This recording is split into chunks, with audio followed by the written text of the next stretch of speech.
Welcome to the Explainer. So today we're diving into something you might have seen popping up everywhere, from your Instagram feed to wellness clinics. It's a practice that's thousands of years old, but is having a major moment right now: acupuncture, and more specifically, ear seeds. And let's just get right to it. This is the central question, isn't it? Could a tiny little seed, taped to your ear, actually make a difference for something as big as anxiety or pain or a sleepless night? I know, it sounds a little out there, right? But believe me, this isn't just some fleeting new age fad. We're talking about a practice with roots that go way, way back, and now millions of people are giving it a shot. So let's dig into the source material and see what the studies and the historical texts actually have to say about it.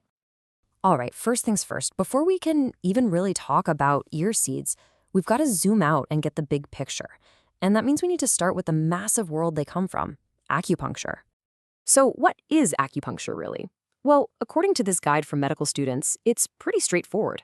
It's a cornerstone of traditional Chinese medicine, and the whole idea is to prevent and treat disease by stimulating very specific points on the body, usually with super thin needles or sometimes with heat.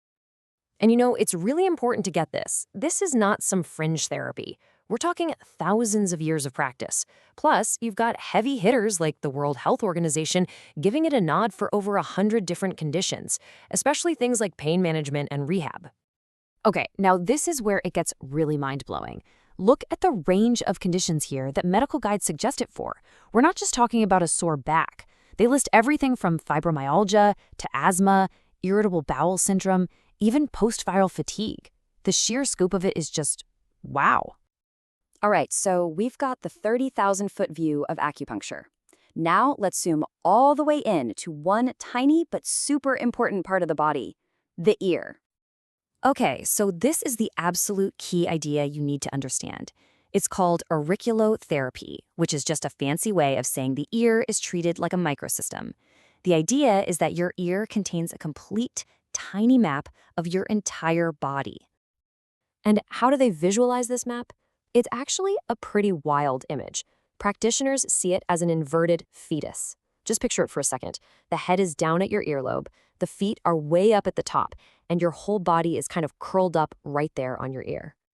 And this is where ear seeds come into play. So instead of using needles, like in traditional acupuncture, this method uses these tiny little seeds. Sometimes they're from an herb, sometimes they're little metal or ceramic beads, and they just get taped onto those exact points on the ear map to give you the steady, gentle pressure. A really famous example of this is something called the NADA protocol. It was actually developed back in the 70s to help with addiction and behavioral health.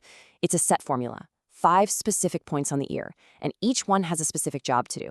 You've got Shenmen to calm you down, the lung point to help process grief, and they all link back to that body map we were just looking at. Okay, so we know what it is, but the big question is, how is it supposed to work? Like, what's actually happening in the body? Well, the sources point to a couple of main theories. And this is super important because there seem to be 2 different ideas at play. For acupuncture on the body, a leading theory is that it gets your body to release endorphins, its own natural painkillers. But for the ear, it's a whole different ballgame. The theory there is all about the nerves. Your ear is just packed with them, especially a branch of the vagus nerve, which is like a direct hotline to your brain's command center. All right, this is the moment of truth. Theory is one thing, but does it actually work? When you put it to the test, what does the science say? For that, we have to look at the cold, hard data from clinical trials. So let's take a big one: trouble sleeping. A huge review back in 2015 decided to tackle this head on. And they didn't just look at one study. They pooled the data from 15 separate, high-quality, randomized controlled trials. That's some serious number crunching. And what they found was pretty stunning. On average, the people who used auricular acupuncture got almost an extra hour of sleep a night. We're talking 56.46 minutes more than the people who got a sham or placebo treatment. I mean, an extra hour of sleep? That's a lot. But wait, there's more. That same analysis also looked at side effects. And get this, when compared to patients taking medication for their insomnia, the group using auricular acupuncture was nearly 90% less likely to report any adverse effects. That is a massive difference.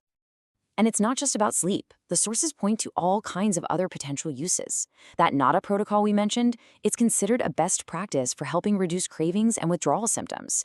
Then you have studies looking at its potential for chronic pain, for anxiety and stress, and even for things like weight loss by possibly affecting appetite regulation.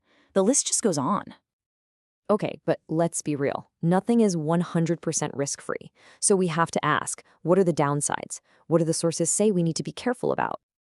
Well, the good news is a big systematic review on safety found that most of the reported side effects are pretty minor and they don't last long.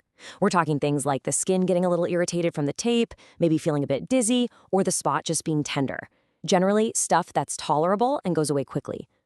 But, and this is a really big but, there are definitely some red flags. The sources are crystal clear on this. There are times when this is an absolute no-go, or at the very least, requires extreme caution. We're talking about pregnancy, for people with bleeding disorders, or if you have a pacemaker. These are serious situations where this isn't the right approach. I absolutely love how one of the medical university guides puts it. It says, the needle should be treated like a tiger. And that really says it all, doesn't it? It's a powerful reminder that this is not a DIY thing you just try at home. The safety and the effectiveness really come down to the person doing it, their training, their skill, and their knowledge. So where does all this leave us? You got this incredible blend of thousands of years of tradition now meeting modern scientific investigation. And the research shows that something measurable is definitely happening. But it also leaves us with this huge, fascinating question. What's the real active ingredient here? Is it the specific point on the map? Is it the physical stimulation of a nerve? Or is there something powerful in the ritual and the belief itself? That's something to think about.